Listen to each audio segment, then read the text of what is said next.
All right, we are live, and I'm officially flip tradered out today.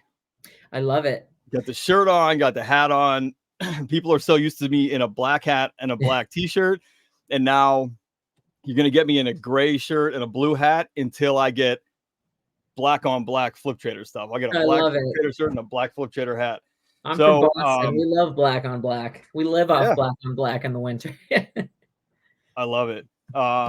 No stains, no like, you know what I mean? My kids can't mess it up too much. Wash it. It's nice and easy. Everyone looks good in black. That's what I say. Yeah.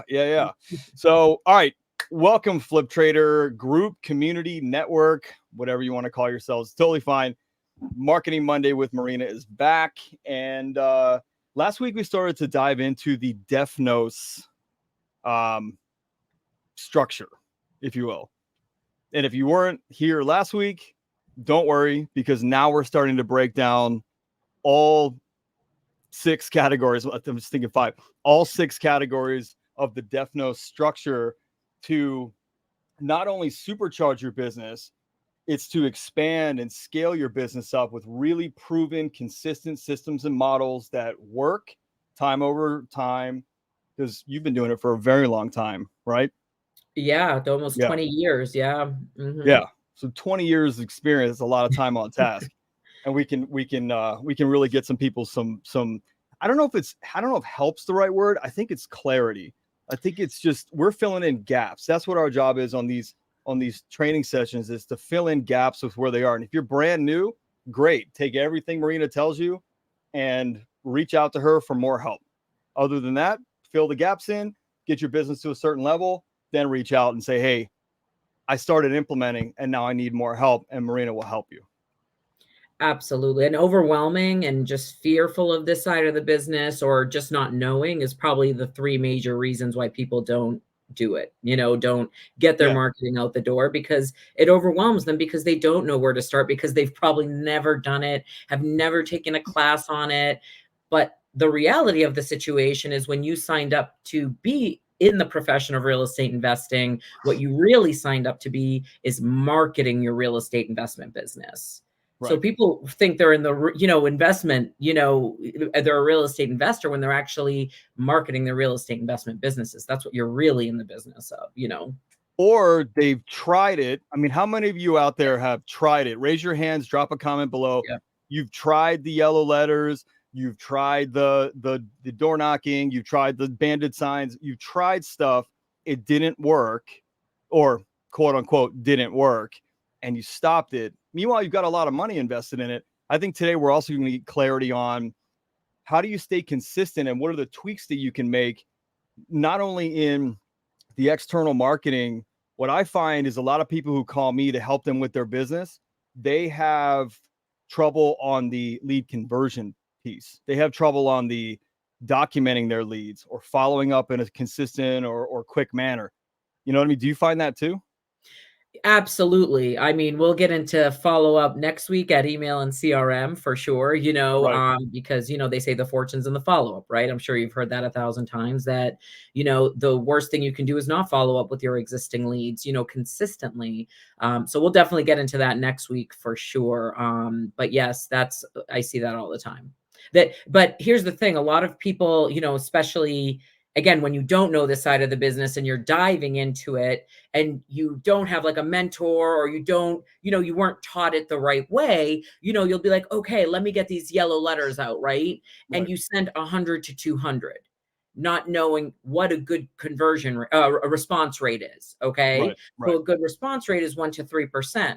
So if you're sending 100 letters out, 1 call, you're doing great. You're doing amazing. You know what I mean? And this is where kind of volume matters to test your numbers out as well, because if you're getting 100 letters out and you're getting 1 response, keep doing what you're doing. People are like, I failed. Oh my goodness.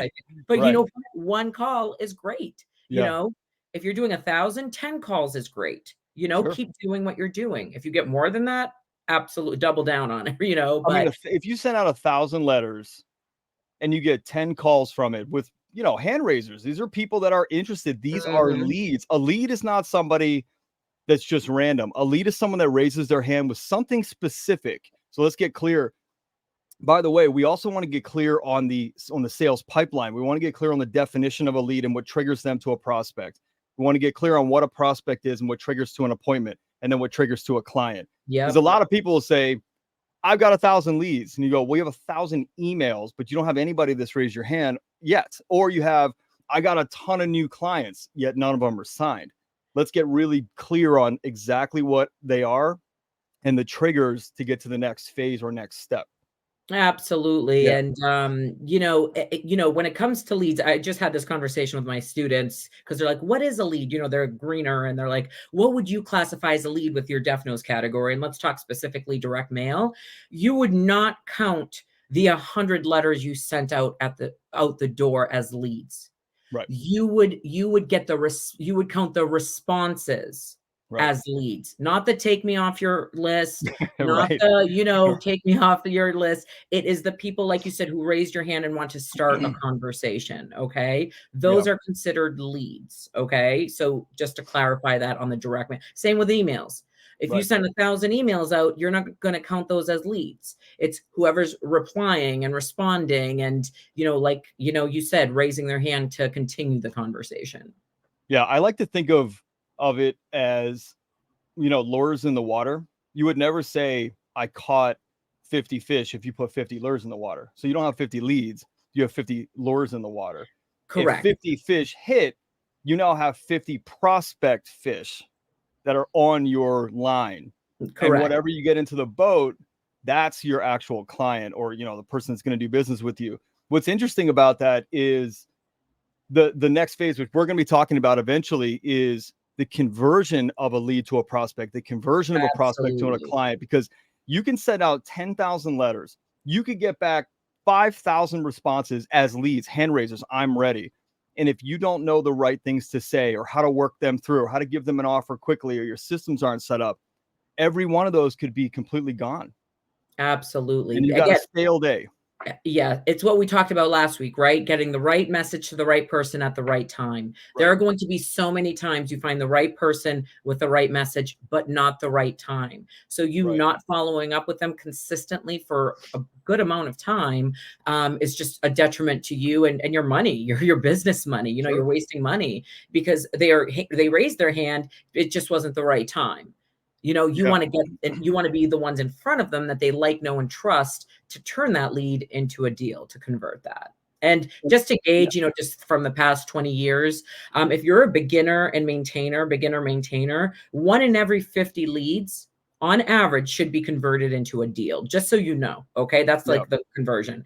If you want to kind of look at it from a bird's eye view. If you're like maintaining experienced and scaling, you should be converting every 1 to like 25, 30 leads into deals at that point. Because, obviously you're going to leave some money on the table when you're first starting and you're getting to know how to speak whatever it is. But as you get experienced, that's the average that I have found, like on a national scale over the course of the 2 decades I've been in. That's pretty accurate, so.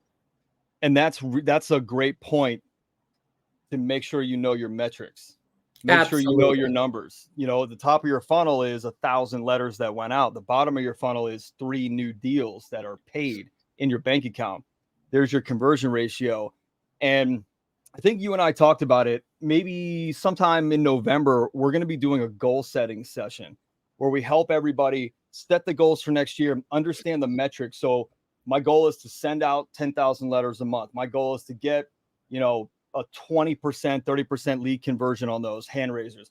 My goal is to convert, 10% of those leads to prospects and close 50% of those prospects to clients. That's how you can work through the pipeline and know, okay, well, I sent out 10,000. I only have this many leads. Okay, maybe I tweak my messaging. Maybe I tweak this. Because I know a lot of business owners, and I'm sure you do too, that they do something for their business and then they get emotional when it doesn't work technically. But it's not about emotion. The business, especially this one, is all about metrics. Absolutely. Every bit of metric, how many lures are in the water, you'll be able to tell exactly what you can eat. Now, if you go home empty, then the lures are not working, or you're not fishing in the right spot. Like you said, right message, right time, right place, right? Or right person. And then we just go back and we retool the formula based on metrics. I mean, metrics is the language of business. Yeah. When you signed up to be a real estate investor, you really signed up to be the head of, the owner, the chief of your business. And Right. when you are at that level, you're making most of your decisions with metrics, the numbers that are coming in and out of your business. Okay. And that's the reality of the situation. That's universal. If you don't want a big model business, medium or big, when you're an owner, the language of your business, how you're going to be making decisions are by looking at the metrics. And that's just, the reality of the situation. So, yeah, for sure. So let's, we got a lot of people watching. Everybody, just so you know, drop your comments, your questions in for Marina. This is live. This is real time. Marina's only going to run for 20, 30 minutes, and then we have time for questions. So bring what's real to you right now. You can bring hypothetical too. Bring what's real for you right now, and you can have it answered live on this call and be able to have a completely different week than you started off with. So let's rock and roll. I'm going to dip off my screen. I'll still be here, and you can take it. Thanks a lot, Ian. I appreciate you. Thank you so much. All right. Welcome everybody to Marketing Mondays with Marina here at Flip Trader. I love being here. I love, sharing my specialized knowledge in lead generation and marketing strategies. I've been doing this for almost 20 years. I did it as an employee at a high level. I did it by myself at a high level. And I've also done it with partners, and I've done it through the financial collapse. I've done it through COVID, but one thing has stayed, consistent and constant, that my marketing has never stopped through being an employee, doing it myself, doing it with partners, through volatile markets, great markets, and just changing markets. And the one consistent thing that has made me, fast track my success and be consistent with my success, getting to a 8-figure asset portfolio is 100%, that my marketing does not stop. No matter what, it will scale back. I will double down. It really depends on the situation, but that has been the constant. So last week, I just kind of want to recap really quickly. Last week, we started talking about, these 6 essential marketing categories or campaigns that you as a real estate investor should have as in your marketing plan. Be going out consistently every single week.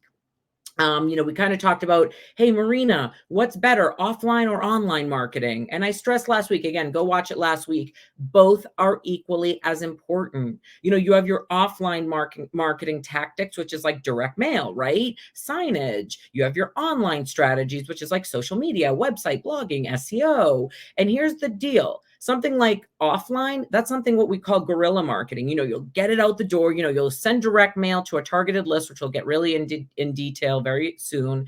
And, you should get calls right away. The guerrilla marketing, when you get something out like signs or direct mail, things like that, you should be getting calls right away from those marketing efforts. Things like online, those take a little longer to come into fruition, but there's nothing better than online in terms of visibility, being seen, and creating the brand that you really want. Okay. So they're equally as important and for different reasons. Okay. And that's where I created something called the Deaf Nose categories. Okay. The 6 major categories that every real estate investor should implement in their business. And that is direct mail for D. E is email and CRM. F is free marketing. N is networking, O is online and social media, and S is signage. If someone were to ask, hey, what is your marketing plan? That's your marketing plan. Now, from those 6 categories, then you can kind of start subcategorizing the individual campaigns. Like, for example, with direct mail, you could have a probate direct mail campaign going on, right? With email and CRM, your existing lead follow-up would be follow-up campaign would be a campaign, right? Networking would be calling wholesalers every week would be a campaign. Those are just some few examples of your main categories and then subcategorizing your categories. And you know what, Ian, I know you and I discussed it. I will have a full webinar to actually show you my full back end and what that looks like so people can actually have a visual of what I'm talking about because it's so powerful, Perfect. Awesome. All right. So what I'm going to do is I'm going to kind of dive into the direct mail aspect of the Defnos categories. Why should it be one of your main categories? Why should you be, why direct mail essentially? Okay. Number one, it works. Okay. I am hard pressed to find a successful real estate investor who doesn't have direct mail as one of their top 3 marketing categories that are working for them. And the reason for that is because it works. And the more time you invest in testing, tracking direct mail, the more time you will realize that it's a numbers game, and that, it ultimately works. Because what you're doing, and we'll get into the logistics in just a moment, the 3 major core logistics elements of direct mail, is once you pick a high quality list, and you really make sure the list is a good high quality list, you're literally targeting high quality prospects that could, again, could raise their hand to, work with you ultimately. And we'll get into that in just a minute, just who you should be targeting. Direct mail is affordable. I know some of you are probably like, okay, I've done direct mail. It's not that affordable. Here's the deal. It's affordable when you do it consistently. Okay. So what I would like you to do is determine your realistic budget for the month. So let's just say you have $1,000 to spend on direct mail. Okay. Then you can say, okay, Marina, I have $1,000. Then what I like to do is break it down per week. So you have $250 per week to spend on direct mail this month. And from that $250, then you can decide who you want to target that week. But the key is to consistently be getting something out. It becomes affordable when you break down your budget. And, what I see a lot of people doing is they'll say, okay, I'm getting my direct mail out, sending just 5,000, sending 5,000 mailers out the door. And that's it. They don't have more touches in the campaign. They spend all their money on this 5,000, these 5,000 letters, which is great. That's amazing if you do it. But what I would recommend is if you're doing something that's super high volume like that, continue to get some direct mail out the door. If you send 5,000 absentee letters, continue to get at least 50 more probates. While you're waiting for those calls to come in, get 50 probates out the door every week, consistently as this is going on as well. Because again, you don't know if you're going to hit the right message at the right time to the right person, right? You might get a ton of calls, but from that 5,000, it might not get converted, right? It would be, it should, right? You should. However, it's very important to realize that even though you're getting it, you can still do very smaller quantity, highly targeted direct mail campaigns as well. Okay. And that's where, the consistency comes into play, because that's going to compound over time. 50 per week is 200 per month, right? 200 per month plus times 12 per year. You can do the math, 2,400 letters. From that, you should be getting, 1% of that is you should be getting 24 calls.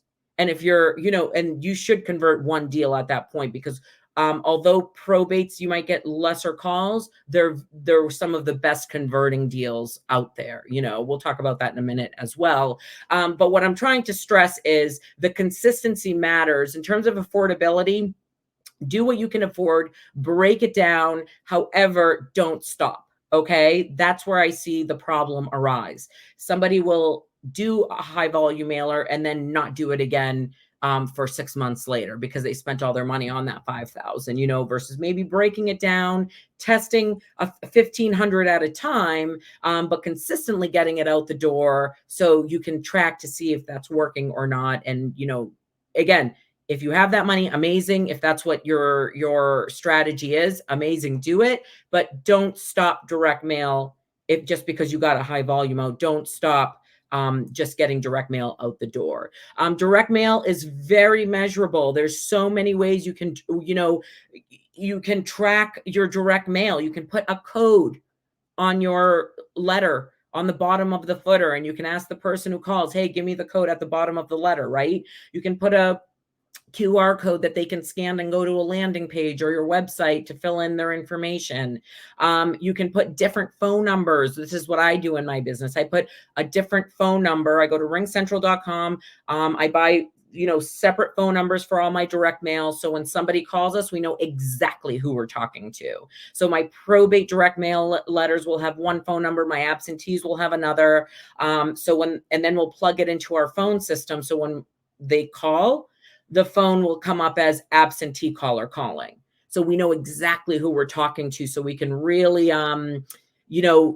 tailor our conversation to exactly, that type of seller, which is very handy. If you're talking to somebody going through a probate situation, that means they just lost a loved one. Okay. So we're going to be very sensitive, very caring, and tailor our conversation to someone in mourning, essentially. Okay.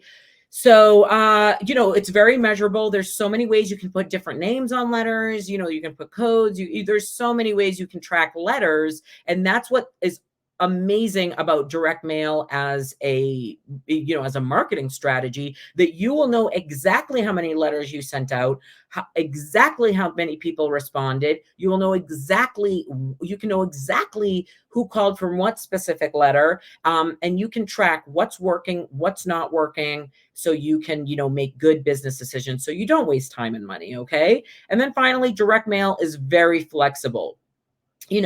You can start off with professional letter. You can go to yellow letters. You can do professional postcards. You can do so many different types.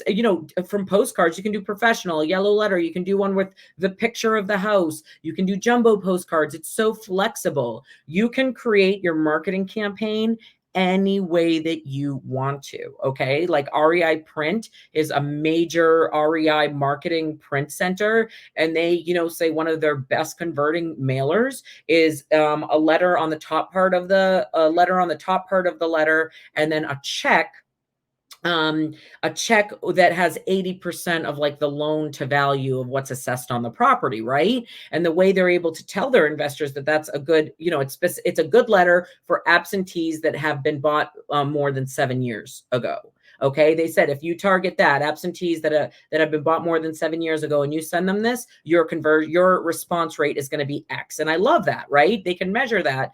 But it's very flexible. If that's not working for you, you can easily pivot and say, okay, this isn't getting the response I want to. Next time I send it, I'm just going to send a standard yellow letter. Okay. So direct mail works. It's affordable, it's measurable, and it's flexible. And I'm going to tell you something right now. It's not dead. Because that's one of the major questions I have.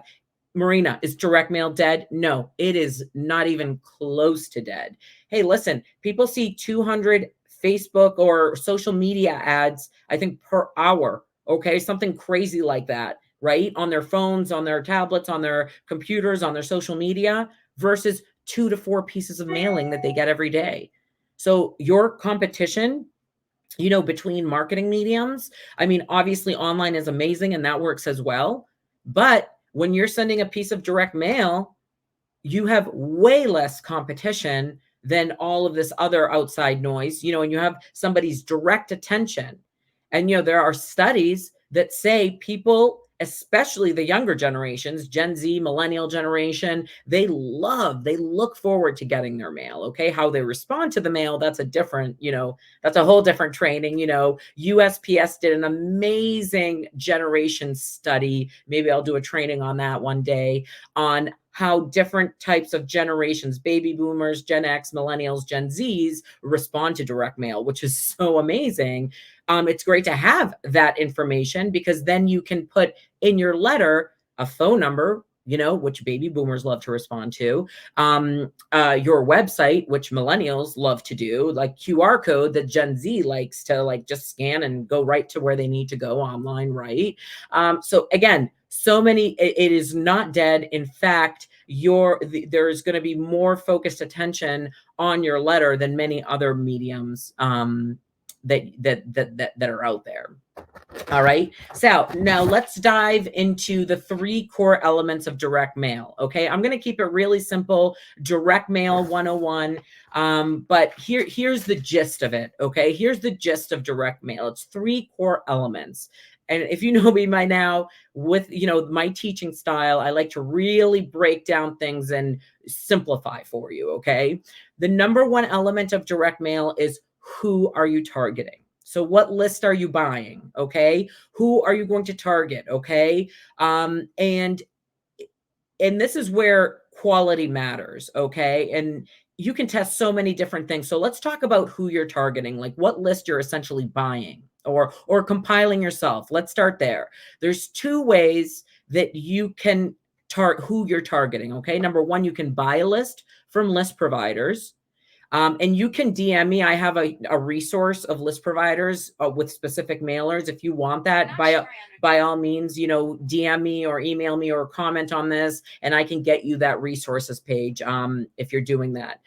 So who are you targeting? Are you buying the list or are you compiling it yourself? Okay, let's go through different types of lists.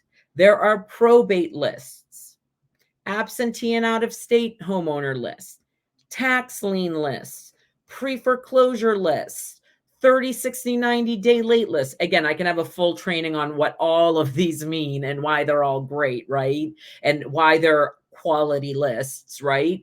But here is the deal.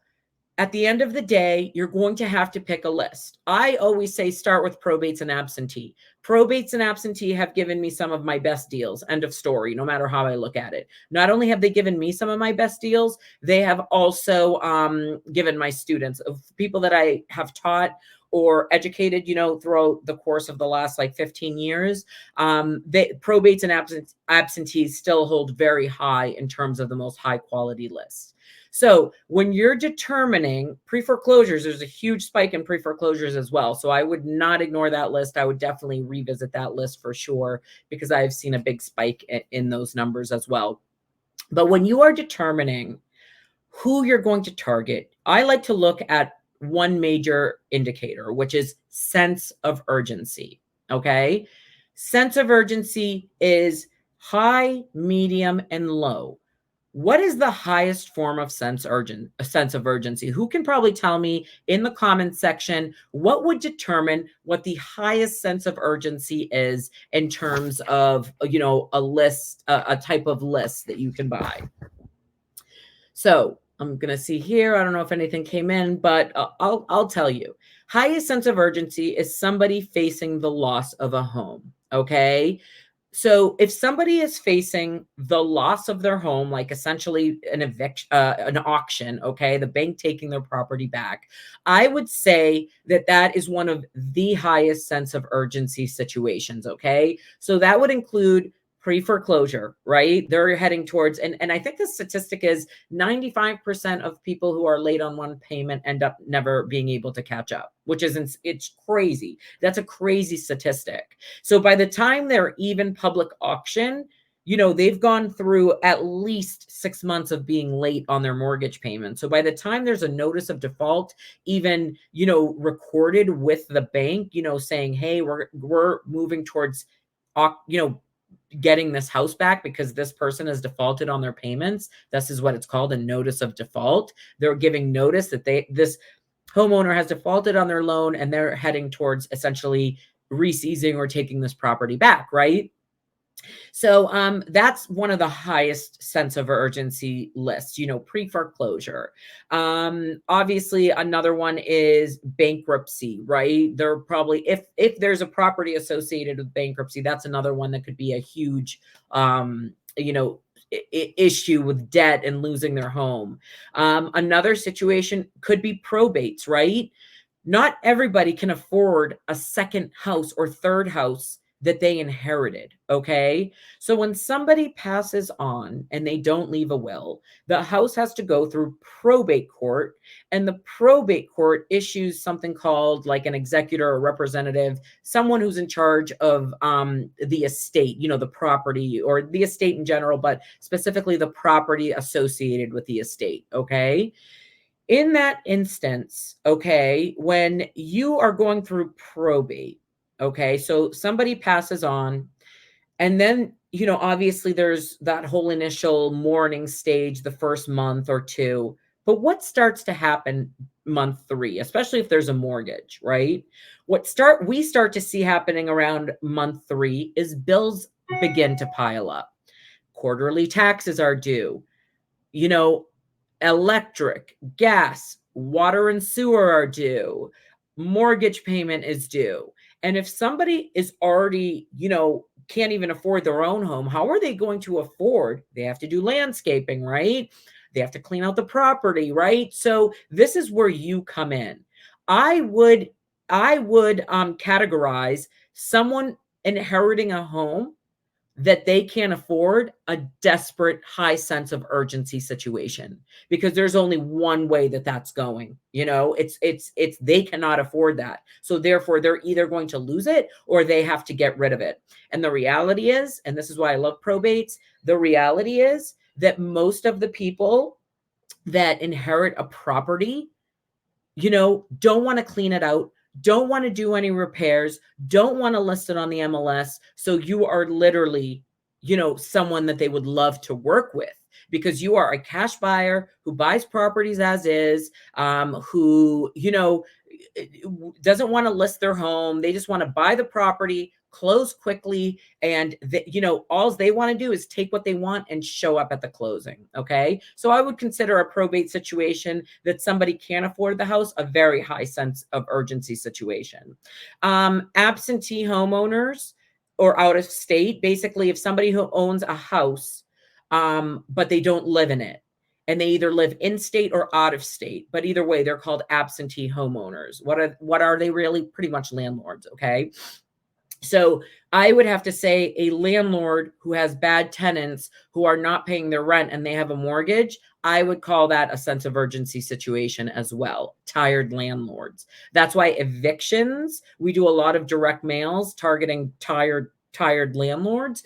We actually, on masscourts.org in Massachusetts, we can actually compile a list of just evictions that are going on. So we'll send to the landlord, hey, are you a tired landlord? I'll inherit your tenants, your bad tenants. Give me a call. You know what I mean? I would consider that a very high sense of urgency situation as well. And then there's medium, which is, yes, absentees who aren't, who are landlords and are just kind of like, yeah, I want to sell my property. Let me call this person, but they're not in a dire situation, right? Again, you can have 1 foot in, 1 foot out, one sense of urgency. And then there's something like low sense of urgency, which is like high equity lists. Okay. Those will be the least motivated, but if you can get a high equity deal under contract, I mean, there's so much equity to play with. You could get like a slam dunk, even though they're not highest sense of urgency, they have the highest amount of equity. So it's people who have owned their home for a really long time and, kind of want to move for one reason or another. They want to retire, they want to get rid of it. And they have a ton of equity. They're a great list, a low sense of urgency list that if you can get one under contract with a nice buffer, in equity, that could be a slam dunk. It's low sense of urgency, might not be the most responses, the most conversions, but when you do, it could be a really good one. So who are you targeting? That's pretty much, core element number 1. What list are you choosing to target? Okay, that's step number 1. Put down on the comments if you're thinking about one. Okay, I would absolutely, let me know who you're thinking to target, right? And I'll read in a moment. So that's core. Oh, go ahead. Yes. One of the comments was pre-foreclosure lists, and I'm not as versed. A lot of the stuff you talked about was I'm first with pre-foreclosure. I guess maybe if you could just explain like a couple minutes about that, that'd be great. Sure. So there's 2 types of lists. There's 30, 60, 90, 120 day late lists, which are lists that come from the credit bureaus. There are list providers who get credit bureau lists where people are starting to become late on their mortgage and other like credit cards, other kind of bills that are reported, cars that are reported to the credit bureau. What those lists mean is that the bank, if they're late on their mortgage, the bank has not filed a formal notice of default. I would write this down, notice of default. So they're just late on their payments at that point. If the bank has not recorded a notice of default, it is not an active pre-foreclosure yet, okay? They're literally late on their mortgage. And that's why a lot of investors like that list, the 30, 60, 90, 120-day late list, because they like to get in before it's public knowledge to all other investors. Now, when a bank files something called a notice of default, they're recording it with the registry of deeds, and it becomes public knowledge. This is how all like real estate investors get their pre-foreclosure list. It is when the banks officially record a notice stating that the homeowner is an active pre-foreclosure, they are late on their mortgage, and that the bank is moving forward with an ultimately a foreclosure, like taking the house back. Okay. So this can be anywhere from a 6 to 12 month process, depending on the bank, sometimes longer, right? But the difference between the two lists is the 30, 60, 90, 120-day lists are not recorded yet. And the pre-foreclosure lists are when the bank officially makes it public knowledge that this person is behind on their mortgage, and everybody can have access to that information. I hope that was a good explanation, Ian. But all right, excellent. So that's who are you targeting? Okay. Again, we could go into complete detail about each thing. And I actually do that in my back end course and programs and stuff. I actually go into detail with all of this stuff.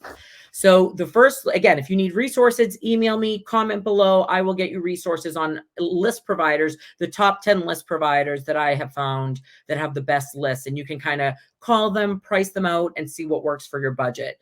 In Massachusetts, everything's like most of these lists I gave you are free. If you're some of my Massachusetts members right here, guess what?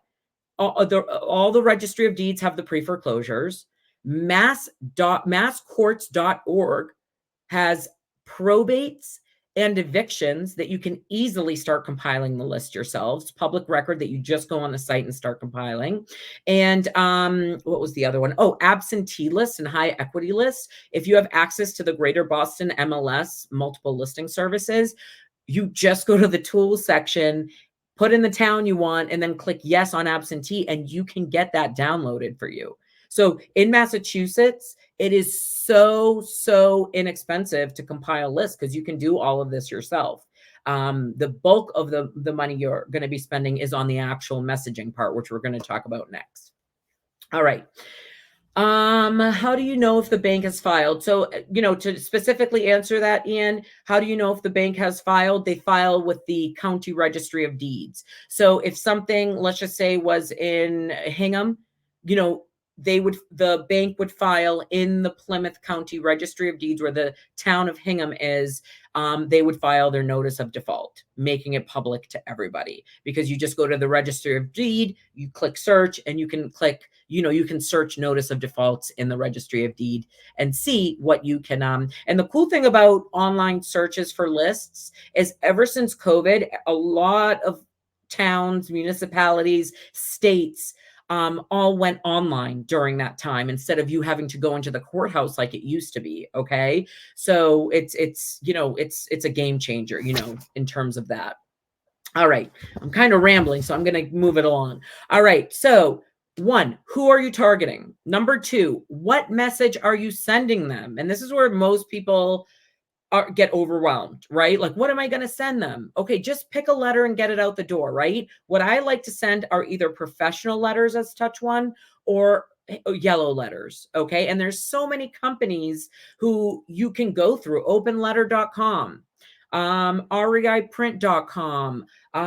There's so many, yellowletters.com, yellowlettersheadquarters.com. Again, I have a resources page if you want me to send you the top 10 fulfillment companies, okay, that you can go through, or have these letters that you can get, or you can do them at home, okay? So what message are you sending them? You have pretty much 2 choices, right? Are you going to send them a letter, or are you going to send them a postcard? And then you're going to kind of subcategorize letters. Are you going to send them a professional letter? Are you going to send them a yellow letter, like a yellow line letter with blue writing? Are you going to send them a blue letter with red writing? Are you going to send them just a professional letter, but it's not super professional with your logo just typed up? Like, there's so many options. Like, for example, one of the letters that has worked universally that I love is just my professional Beantown Property Group letter. As a touch, one of my biggest deals I ever got has been from this. I think it was like $300,000 profit that we made off just my professional letter. And you know, it's just, oh, again, I have a freebie for you. It's on my freebie. So I'll put it on the comment section as well. So the freebie I'm going to give you in the comment section after this class is done, I will, that is the professional letter that works universally. One thing that one of my students has been testing with that letter that has, again, this is the ninja tip of the century. I would get your pencils and papers out and write this down. So he took my letter, and what he added to it was something called a local watermark. So for example, it's like if I took my professional letter and slapped a red, because I'm in the Boston area, and slapped a Red Sox logo as a watermark in the middle of the paper. He said his response rate like went up almost 40% with that water. And people will call him and say, hey, we called off your Red Sox letter. Okay. For him, he's in Ohio, so he uses Ohio State OSU logo, right? So anyways, things like that, you can start testing and tracking. But the bottom line is, what message are you getting them out the door? Just commit to a letter, commit to a postcard, and get it out the door. Call the fulfillment companies, ask what's working, what's not working for them. But in general, the letter is important, but what's more important is the consistency of touching them. Okay. I recommend you touch somebody at least 6 times, like every 2 months. Okay. Again, every list is very different. Like, for example, probates, I would say touch them every month minimum. Pre-foreclosures, touch them every month for a year. Probates, touch them every month for at least 9 months, right? Absentees, I say touch them every quarter, because they're not super motivated, but you want to be in their face consistently throughout the year. So 4 letters should be your minimum for absentee. Again, it's very specific, it's very toward specific, but your 2 choices are letter or postcard. Okay. So do your due diligence. I'll give you my freebie letter, mail merge your list, and get it out the door, and keep sending that, right, until you get a response, right? But I will absolutely, this is where most people have paralysis of analysis, but just commit to a letter, get it out the door, and you're going to know by tracking if this works or doesn't work. All right. How often do you reach out to potential prospects? It's very list specific, right? The highest urgencies get at least once a month. Okay. The mediums get once every 2 to 3 months. The lows get a quarter every quarter. Okay. And this is on a calendar year basis. Again, this is a whole different training, right? But it's very, very list specific. And I think I broke it out where you can kind of do the math on that.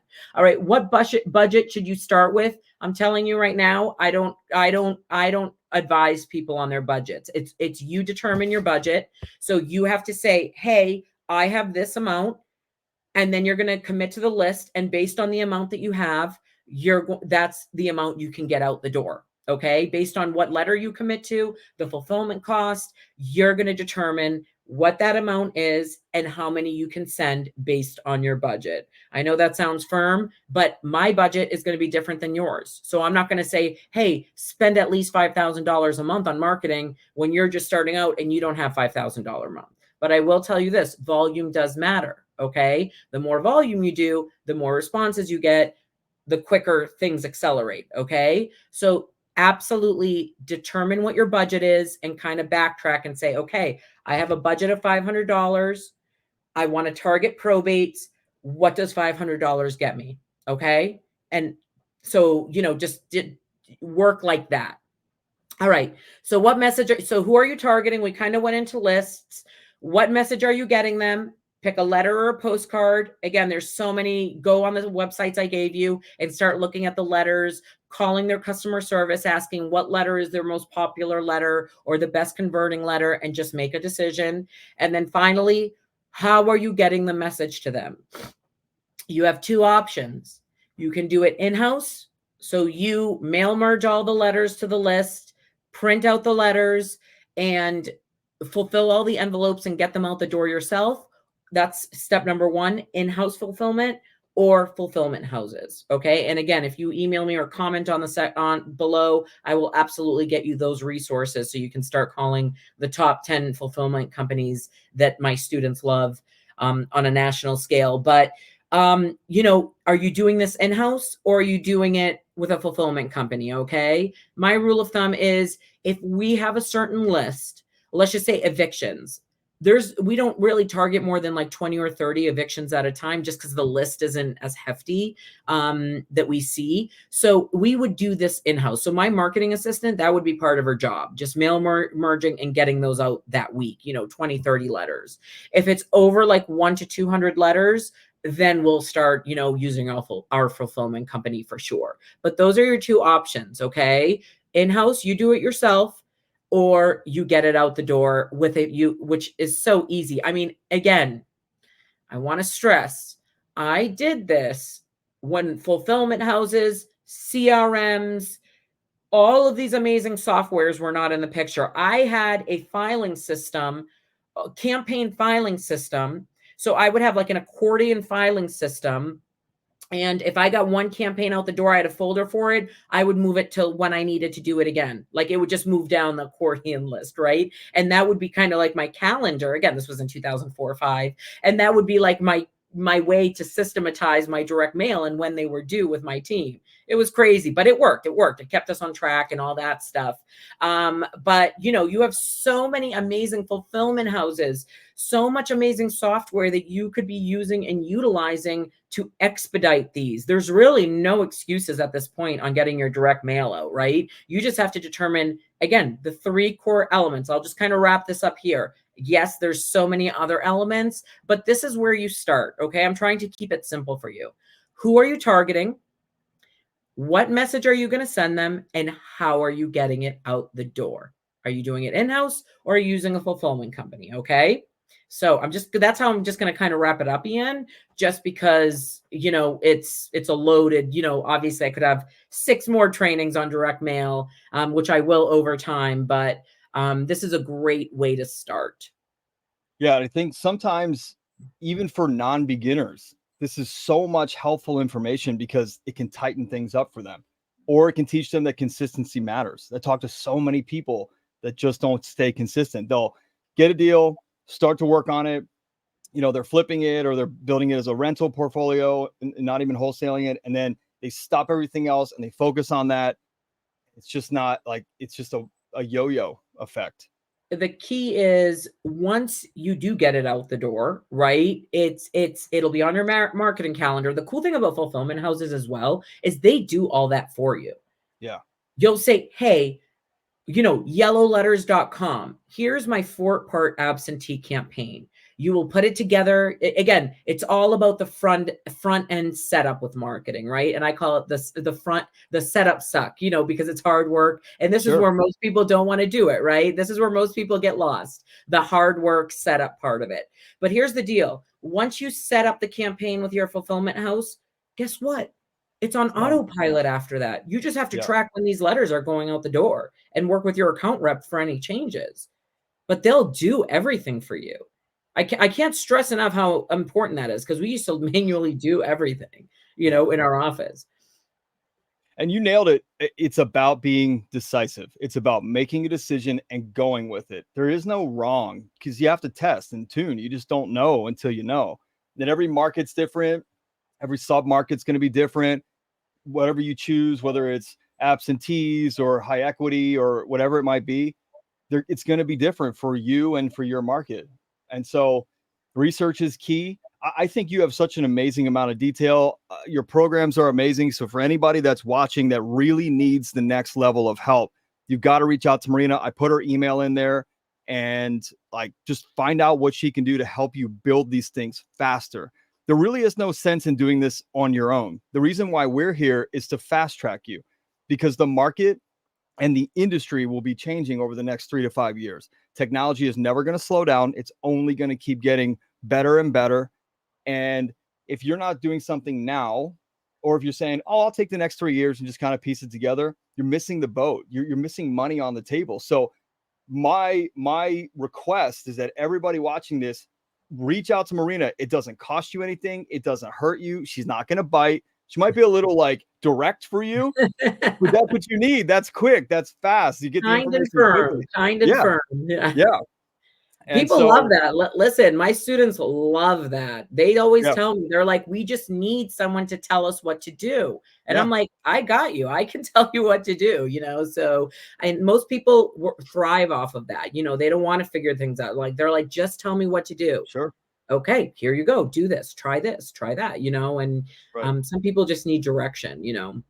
Yeah. I think a lot of people need direction. And Yeah. if you reach out to Marina, you can be in her private groups. You can get all the help you need. I mean, this is like, we're handing this to you on a silver platter. The only thing we can't do is take action for you. We've taken action, Marina and I, to set this thing up, to come here every Monday, to give you valuable information. And what we're challenging all of the Flip Trader members to do is take action.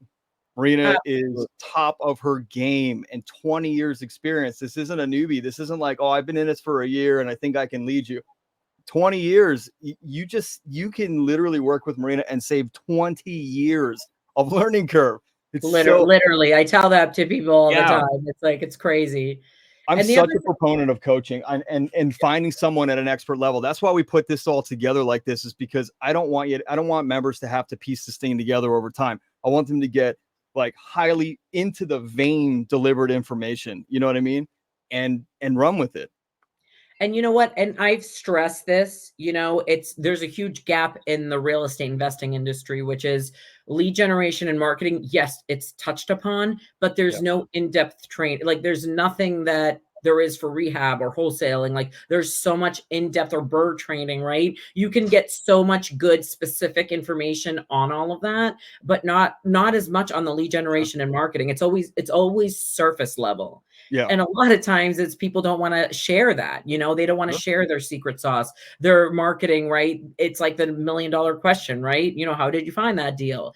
And I get that, but you know, it's one of those things where I'm like, you know, I want to do something different for the industry that gave me so much. And this is why I'm like, I'm sharing it all, you know? So I love it. Well, we are super appreciative to have you here every single week, Marketing Mondays with Marina. And if you have been paying attention, specifically women of Flip Trader, we are launching the Flip Trader Female Investor Network Mastermind, and we're going to start doing a seminar this Friday. And you probably see it in the group. Just go to the events section. It's the only other event up there right now.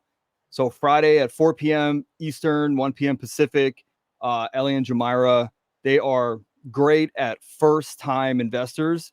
And we built this female investor network with them. And I brought them into Flip Trader to help all the women that have reached out and said, hey, the men have these like little networks and these good old boy networks. Like, we're the powerful women. So Marina, Yun, Aaron, there's tons of women, Ellie and Jamira, that will start to build out this. So if you're a woman inside of Flip Trader and you want to work with other powerful women like Marina and just connect and mastermind and network with them, just look for the stuff starting on Friday with the Flip Trader Female Investor Seminar.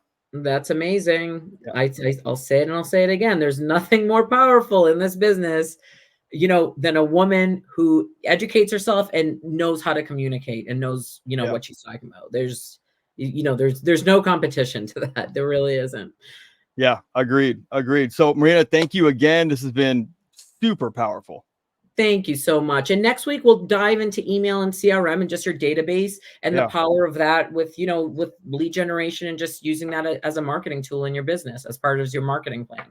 Yeah, I think in the beginning, let's take like 5 minutes and just go over goal setting and some metrics. And we'll do that each time so people can come back and like go, okay, I'm going to tweak my metrics, or I'm on, so I'm good. And now I can take action. That's all we care about, is that you're taking this information and you're applying it. Don't take the information and be an info addict and collect it somewhere on a shelf.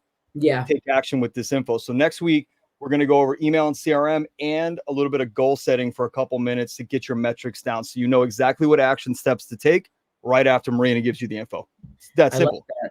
I love it. I love it. All right. Thanks so much, Ian. Thank you. All right, Flip Trader family. Flip Trader family sounds good. Flip Trader family. I like that. Yep. Yeah. Flip Trader family. This is Marketing Mondays with Marina. We'll catch you on the next one. Bye.